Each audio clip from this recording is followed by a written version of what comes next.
Hello everyone. Welcome back to another episode of our /JustNoMil. In today's episode, MIL made my wife suicidal last night. MIL is livid that we're having another baby. My MIL wants to move in with us and me take care of her. She hates my guts. Before we get started, make sure to subscribe so you will never miss a video. So let's get started. MIL made my wife suicidal last night. Warning: triggering content and talk of suicide. For some context, me and my wife are moving states. We are at the tail end of packing and my FIL came over yesterday to drop off some boxes and he gave us some money to help out with a contractor coming over for repairs. A few hours later, my MIL calls her and starts yelling at her about not asking for help even though we are almost done packing. My wife says, "We are almost done," and didn't want to inconvenience anybody. My MIL proceeds to yell, "My Azizi, you've been an inconvenience since you were born. You were 3 months early and in the hospital for 3.5 months. That's just part of parenthood. When you have children, everything is an inconvenience." My wife was in tears and MIL continued to yell for another few minutes. After the call, I was trying to calm her down and let her vent to me. I went to the kitchen to grab a quick drink of water after she had calmed down some. When I came back, my wife was looking for something on her dresser. I asked what she was doing, and she sat down on the bed with a pill bottle. I asked her what she had. She is on antidepressants/anti-anxiety meds due to PTSD from previous abuse from her mom, and she started trying to open the bottle. I realized something was wrong and asked her to hand the bottle over. She refused and I ended up having to get it from her. I did not use force, just grabbed it as she looked at it. I looked at the bottle and it was her sleep meds due to ADHD. She was going to take the whole bottle but didn't. After I got the bottle away, she started bawling and screamed in anguish, "I can't do this anymore. I can't do this anymore." I hugged her and used prior training in crisis intervention to calm her and get her to a better mindset. She told me her mom made her feel worthless and like she didn't deserve to live anymore. How can I help her besides us moving? That is a huge motivation for the move. Edit. My wife is also here on Reddit. Her username is u/SaturnsMoon2 if anybody wants to talk directly to her. She also is smiling more after all the love from you wonderful peeps. Encourage and see to your wife, and tell Evil Mill the next time you speak to my wife like that you will not be happy with the outcome. What a horrible creature. Thank you. I will do that for sure. She really is, unfortunately. I suggest not answering the phone when her mother calls. If you block her and she uses someone else's phone, just hang up. This is a good way to start for sure. Get your wife to therapy ASAP. If you suggest no contact, I can see that being weaponized by her family against you in the future. It's important that she takes the initiative.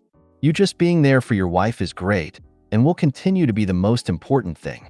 When I had a depressive episode, it really helped that my husband would cook for me and made sure I had healthy meals. Go and see with her mother. She is toxic and abusive. Once you have moved, do not give anyone your address and block MIL on everything. Change your phone numbers.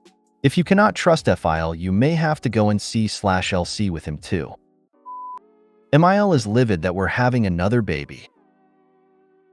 For some background info, my husband is from the Middle East. I'm from Middle America. We have been married for 6 years, are financially comfortable, and have a 6-year-old daughter. Most importantly, we are very, very happy and very in love. His mother was upset a few times historically. The first of them being when we sold our first home to buy a different home. We sold an expensive home in a nice neighborhood to move back to my hometown in a modest home in the neighborhood I grew up in. It's not unsafe, just working class. She preferred that we rent that home out instead of selling it. However, my husband and I have ethical issues with being landlords, so that was never an option for us. The second time was when my husband got a vasectomy. I nearly died in my first pregnancy, and we didn't think we wanted to be parents again. His mother was livid. She wanted more grandbabies. This leads us to now. I am 12 weeks pregnant with a vasectomy baby.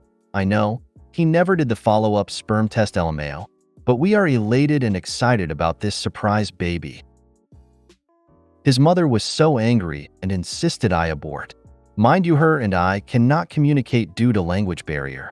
My husband did not argue with her, but made it obvious that we would not be aborting. Now she refuses to speak to my husband. It's been a week, and they typically speak every day. I'm not sure what I'm looking for here. Advice, I guess? Empathy? I don't know. I am just dumbfounded. Any person who demands I abort my wanted baby would never see me, or that baby, again. Your MIL is vile. My mother was 32 years old when she got pregnant with my brother in 1992, a geriatric at the time. Her best friend told her she should be embarrassed and to get an abortion. We never saw her again. Be like my mother. And this isn't an anti-abortion post. I'm passionately pro-choice, but what I'm not about is demanding an adult get an abortion when they're very clear about wanting the baby.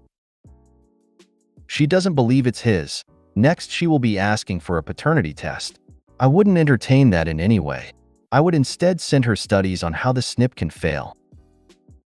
I hope your pregnancy goes well. I wouldn't share any info about your pregnancy with her going forward. Anyone who tells you to abort your child for their own selfishness is not a safe person to know about a pregnancy. Bingo, there it is. My advice would be to enjoy the peace while it lasts. Then, when she tries to become an overbearing grandmother, remind her that she demanded for you to abort that beautiful baby and that she doesn't get to play doting grandma to a baby she wanted gone. I don't see the problem. Emile took herself out of the equation. Rejoice and enjoy the peace. Does she maybe not believe it is your husband's child due to the vasectomy? If she knew about it, that is. What a bizarre about face otherwise. My Emile wants to move in with us and me take care of her. She hates my guts. Here is more context. A short and sweet version. My Emile is your typical controlling mother. She barely talks to me or my husband because she can't stand me because I am white and not Filipina. She is only concerned about the amount of money I make because she stated that I will be taking care of her when she gets older. She has called me names like fat, ugly, a white demon, and old. I am 5 years older than my husband. I have tried to get along with her and get her to like me. All my efforts have been futile. She tells my husband I need to make more money so I can take care of her in the future in our home. She's basically pushing herself on us. This being said, what can I do without hurting my husband to not allow her to move in with us and me be her caretaker? Tell hubby, there is no world where I will be taking care of her, and moving forward I will be no contact with her because I'm done with being her punching bag. So it's on you to set some boundaries with her. Figure it out. 2 cards. Offer 2 cards, divorce attorney and marriage therapist. Let him pick. I die on this hill. It's nice that you're worried about hurting your husband, but honestly you're looking at this backwards. My wife is my best friend, my partner, my other half. If anyone on this planet talks bad to her, I have a major problem. I'm lucky enough that my mom and my wife are best friends and act more like mother/daughter. But as much as I love my mom, if mom had a problem with my wife, then I've got a problem with my mom. He needs to worry about not letting other people hurt you. If he isn't, then he's not being the partner you desire. This is a line in the sand moment for you. If he wants to let his mom cross that line, then I see it as him choosing to end your marriage. Quick note, meant to say, partner you deserve. This isn't about you desiring a better partner. It's about the basic human right to expect your life partner to have your back. If you don't have children yet, you need to tell your husband that you will never share a roof with his mother. If he can't accept that, then you are incompatible and you need to move on. These are the kinds of discussions that should happen before you get married. Thanks everyone for the advice. I am going to speak to my husband tonight and let him know she will not be living with us or near us. I will give him an ultimatum, me or her. If you made it to the end of the video, Thanks for watching. Don't forget to like, subscribe, and share, and we will see you in the next video.